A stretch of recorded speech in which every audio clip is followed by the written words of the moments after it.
Jesus took with him Peter and James and his brother John and led them up a high mountain by themselves. And he was transfigured before them, and his face shone like the sun, and his clothes became bright as light. Suddenly there appeared to them Moses and Elijah, talking with him.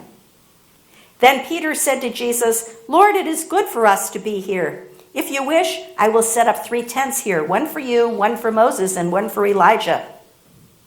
While he was still speaking, suddenly a bright cloud overshadowed them, and a voice from the cloud said, "This is my Son, the Beloved. With him I am well pleased. Listen to him." When the disciples heard this, they fell on the ground and were overcome by fear. But Jesus came and touched them, saying, "Get up and do not be afraid." And when they raised their eyes, they saw no one except Jesus himself, alone. As they were coming down the mountain, Jesus ordered them, "Tell no one about the vision until after the Son of Man has been raised from the dead." The Gospel of the Lord. Praise to you, O Christ.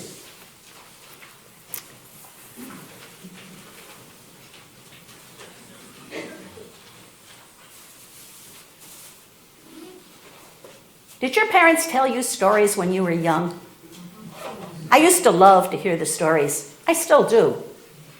I can remember my mother calling me for story time. "Simon," she would say, "Simon, Papa's going to tell a story now." And I would hurry and sit on the floor next to him so I wouldn't miss a single word. My father was a great storyteller. He used to tell stories of things that happened long ago, stories that we were expected to learn and pass on to our own children. We would hear the same story over and over again until we could tell it ourselves, word for word. You see, most people don't know how to read, and the only way we can pass our story, our history, is through storytelling. And I used to love those stories. The one that I really liked the most, my favorite, was about how we got our rules for living. We call them the 10 Commandments now. It's a story of something that happened to Moses. The story goes like this. God called Moses to come up to him on the mountain, on the holy mountain, Mount Sinai. He said he would give Moses should wait there, and he would give Moses 2 stone tablets with the law and the commandments written on them so that the people could use them to teach their children. Now, this was the voice of God calling. God. Who would have thought that this was actually the voice of God? I mean, how many of you have heard the voice of God? It's not something that happens regularly, at least. But Moses did believe this was the voice of God, and he went up the mountain, and he took his helper Joshua with him. When they got up on the mountain, a cloud covered the mountain for 6 days. Now, if I were in Moses' sandals, I would have started questioning myself. Was that really God that I heard, or was I dreaming? I mean, 6 days up here on this mountain and nothing but a cloud? But on the 7th day, God spoke to Moses from the cloud. And an amazing thing happened. God appeared like a consuming fire on the top of the mountain. And the people at the foot of the mountain could see him.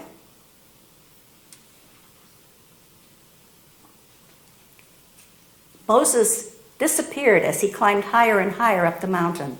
And he stayed up there for 40 days and 40 nights. Now in my mind, I can imagine that consuming fire and how awesome it must have been for the children of Israel at the foot of the mountain to see that.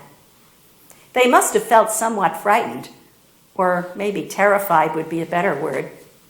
But nothing bad happened from this fire, as they might have feared, and God kept his promise to Moses and gave him the 2 stone tablets. We still use those same laws to this very day. This story took place over 1,000 years ago. I used to listen to that story and think something like that could never happen again, especially not involving me. But it did. Let me tell you about it. One day I was sitting mending my nets, and I saw this man called Jesus coming down the road. Now I had heard of him.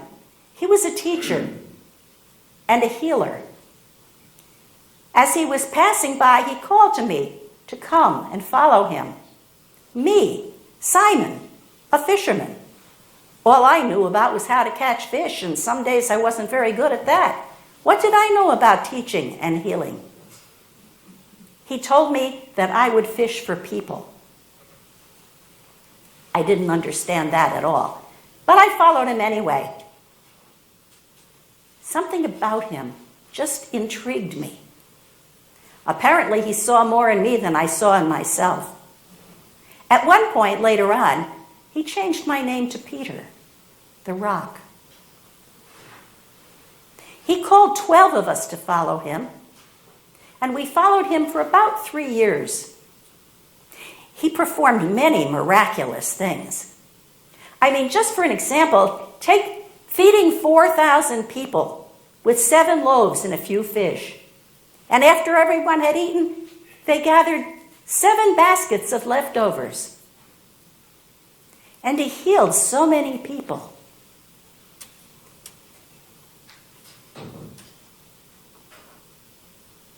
Sorry, I got distracted from the behind. I was really coming to believe that he was the Messiah. But then he started talking about how he must suffer at the hands of the authorities and die and rise again in 3 days. I tried to talk him out of it. I told him something like that must never happen to him. I mean, what would become of us?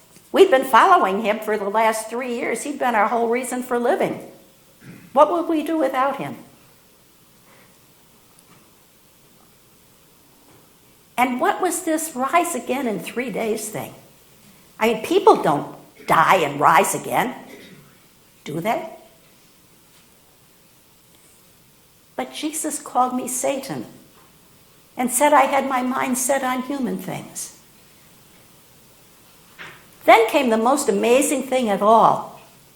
Jesus took me and James and John up a high mountain, just the 3 of us.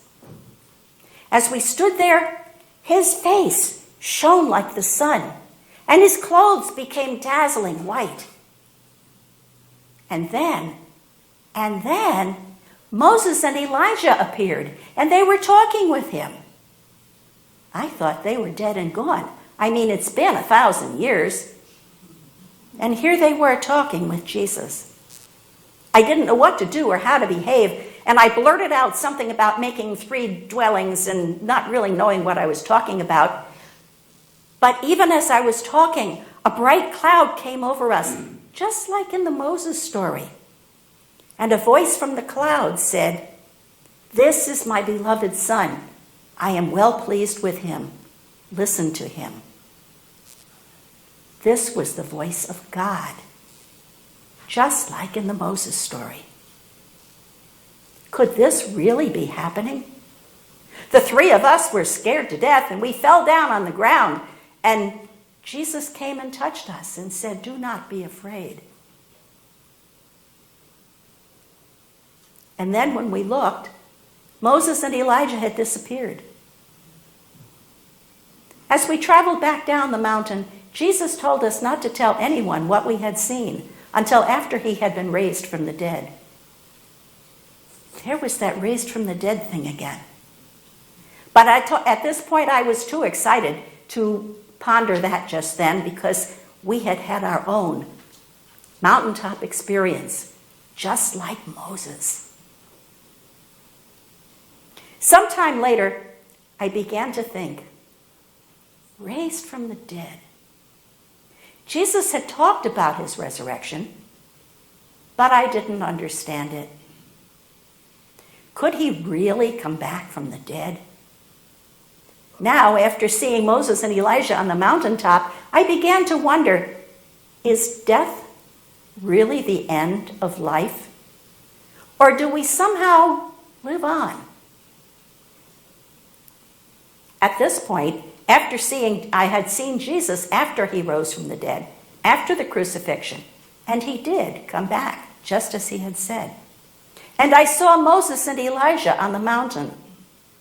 They were alive 1,000 years after they had been here on earth. Everlasting life. I had heard of it, but I didn't understand it. It is a difficult concept to understand, but I believe in it now. I have seen with my own eyes, with my own 2 eyes, Moses and Elijah and Jesus are alive. This must be what happens to us too. I don't understand how, but I believe it will happen. I believe because I have seen. Blessed are they who have not seen and yet believe. Amen.